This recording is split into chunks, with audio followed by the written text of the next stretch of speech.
এটা আল্লাহ তাআলা দিয়েছেন। তো এই সুস্থতা এবং অসুস্থতা থেকে, সুস্থ হওয়ার জন্য, অসুস্থতা থেকে মুক্তি হওয়ার জন্য আল্লাহ তাআলা কোরআন দিয়েছেন। কি দিয়েছেন ভাই? কোরআনুল কারীম দিয়েছেন।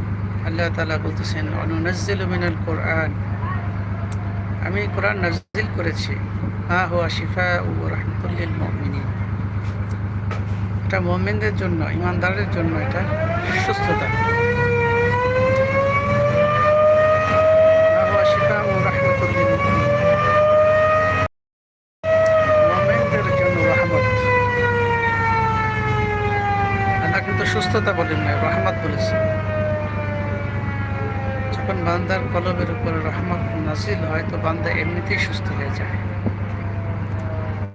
নুনাজ্জিলু মিনাল কোরআন মা হুয়া শিফাউ ওয়া রাহমাতুল লিল মুমিনিন, এই কোরআন মুমিনদের জন্য, ঈমানদারের জন্য রহমত স্বরূপ। এখানে সুস্থতা বলেন না, রহমত বলেছেন। কারণ রহমত এমন এক নিয়ামত, রহমত দুনিয়া ও আখিরাত দুই জায়গায় রহমত লাগে। সুস্থতা দুনিয়াতে লাগে।